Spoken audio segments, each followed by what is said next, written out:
নমস্কার, Meghnad news bulletin থেকে মেহেরা সঙ্গে। মানে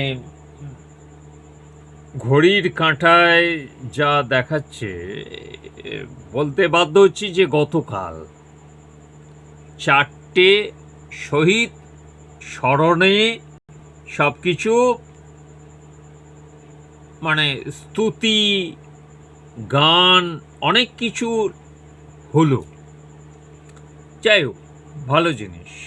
আমি কোনো ব্যঙ্গাত্মকভাবে কোনো কিছু বলতে চাই না। শহীদদের প্রতি যে 21শে জুলাই কংগ্রেসের আন্দোলন যেটা ছিল, জাতীয় কংগ্রেসের, নট তৃণমূল কংগ্রেস, জাতীয় কংগ্রেসের যে আন্দোলন ছিল, সেখানে যে গুলি চলেছিল তদানীন্তন বামফ্রন্ট সরকারের আমলে, তখন সেই জায়গায় কেই নির্দেশ দিয়েছিলেন? বামফ্রন্ট এর মনীশ গুপ্ত, তিনি কে ছিলেন? তিনি বুদ্ধদেব ভট্টাচার্যকে হারিয়ে তৃণমূল কংগ্রেসের প্রার্থী হয়ে তিনি মন্ত্রী হয়েছিলেন এই মমতা সরকারের, মানে এই কি বলবো, যে তৃণমূল কংগ্রেস সরকারের। ফানি টক, কি সব চলছে সবকিছুই মানে ঘষে মেজে এমন একটা পরিস্থিতি, আপনি কাকে কি বলবেন?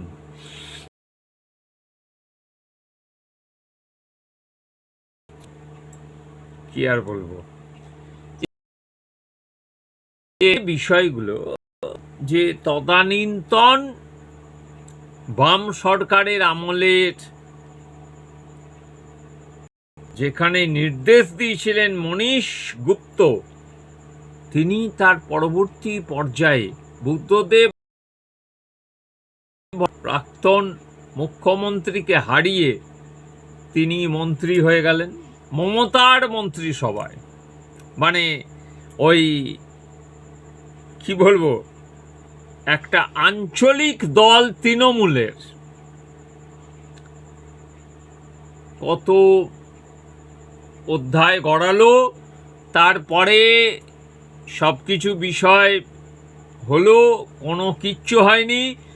সাঁইবাড়ি কাণ্ডের তথ্য তুলে ধরার প্রচেষ্টা হলো, সেটাও ধামাচাপা পড়ে গেল। বর্ধমানের সব জিনিস, মানে যে যখন সরকারে থাকে সে এজেন্ডাগুলো নিয়ে আসে আর কি, তারপর পাবলিককে ধোঁকাবাজি দেয়, পাবলিক বোকাচোদা।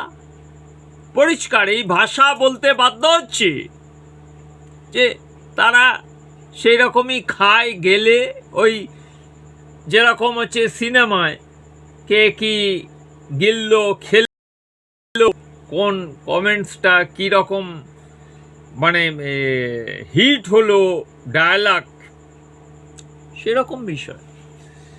অ্যাট প্রেজেন্ট যে জিনিসটা, যে গতকাল 21শে ফেব্রুয়ারি, এই যে এটা হচ্ছে মাত্রাতিরিক্ত বিষয়।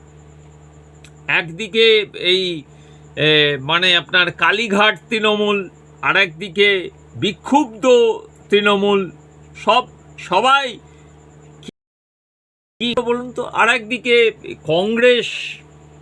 কংগ্রেসের এখন বোধোদয় হয়েছে।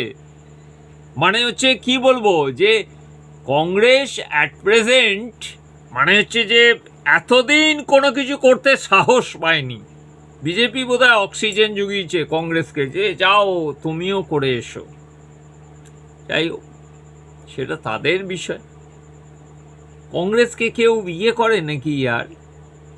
এ দলটা সাইনবোর্ড, যেমন আগামী দিনে তৃণমূল কংগ্রেস সাইনবোর্ড হবে, এটা তো অস্বীকারের বিষয় নয়, এটা হচ্ছে বাস্তব। সেই রকমই 21শে ফেব্রুয়ারিতে, ওই ফেব্রুয়ারি বলছি আর কি, সবাই ভালোভাবে বুঝুন, এরকম প্রশ্ন অনেককে করা হয়েছিল আর কি। তারা বললো ওই দিন তো হচ্ছে যে মানে হচ্ছে যে আমাদের ভাষা শহীদ দিবস। বললাম তাহলে সেটাকেই তো ক্যাচ করে আপনাদের ওই মূর্খ মন্ত্রী বিগত তিনি এইসব কাজ করেছিলেন। বলো ওনার সঙ্গে আমাদের কোনো যোগাযোগও নেই, কোনো কিছু বিষয়ও নেই। মস্তিষ্ক বিভ্রম মহিলার সঙ্গে আমরা কোনো যোগাযোগ করি না, তিনি তার মতো যা খুশি করবেন। যাই হোক, কাদা ছোঁড়াছুড়ি যা হলো সেখানে বাস্তব সত্য অনেক কিছু বেরিয়ে এলো। এগুলো বেরোনোর প্রয়োজন ছিল। যে যার যা খুশি। অ্যাট প্রেজেন্ট একটা জিনিস বোঝা গেল যে দুর্নীতি এবং যেটা হচ্ছে যে এই বামফ্রন্টের যেরকম ছিল যে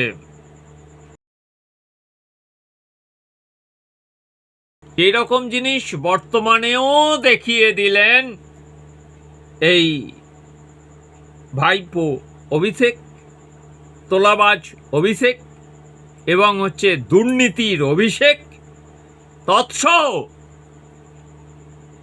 ওই মাননীয়া তিনি কল্যাণ বন্দ্যোপাধ্যায়কে যা করেছেন, ওনার কল্যাণ বন্দ্যোপাধ্যায় একজন ব্রাহ্মণ সন্তান, যদি তার বিবেক বলে যদি কিছু থাকে এই দলে থাকবেন, তার এই দলে থাকা উচিত। আমরা বলছি না, পাবলিক বলছে। পদে পদে ওই মাননীয়া এখনো তার সেই ঔদ্ধত্য এখনো যায়নি। কথা বলতে গিয়ে পাবলিককে বলছে কি ক্ষমতা হারানো, কিছুই নেই আর। আপনি বিরোধী দলনেত্রীও নন, কিচ্ছু নন, আপনি আম জনতা, আপনি একজন। এই ঔদ্ধত্য আর বেশি দিন নয়। আপনাদের রাজত্ব শেষ হয়েছে, আপনারাও শেষ হয়ে গেছেন, এটা আপনারা বিশ্বাস করতে পারছেন না। জয় হিন্দ, বন্দে মাতরম, ভারত মাতা কি জয় हो।